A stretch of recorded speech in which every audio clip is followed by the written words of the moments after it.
Okay, how to find x here, right? X, this one. Now you can understand here, but from B and C, same 2 point B and C, go to center, and same way from the same 2 point from B and C go to circumference. That means D, like this way. So when you have this type of situation, we have learned the from same 2 point go to center, from same 2 point go to circumference. If you have like this situation, this angle, that means the center one, this way, center one is twice of this.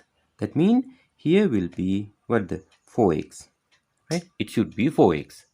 And here how much? This is 165, no? So this one how much? This small one, this one. It should be 15, because we know this is we call angle on a straight line. That means this one plus this one should be 180. So this should be 15. I have no enough space, so I will write here this angle should be 15. Right? That's the idea, no? This angle should be 15. Again, this one how much? This one. This one. That also I will write in here. Now here this one how much?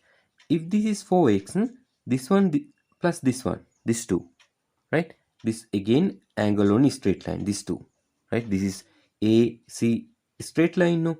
So that's why this should be, how we can write, 180 minus 4x, because we can't find this is 4x, no, just 4x. So this one should be 180 minus 4x.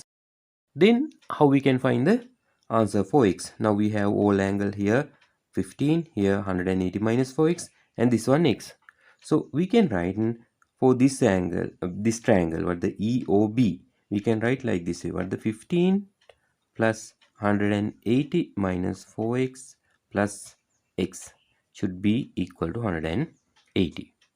Right? Now if you slow this, here will be 195, that means 15 plus 180, and minus 4x plus x mean it will be 3x equal to 180, and then minus 3x been to here, 180 been to here, so it will be here 15, 3x when you bring to here it will be plus x, minus 3x when you bring to here plus 3x. When you divide both sides by 3, x will be equal to 5 degrees.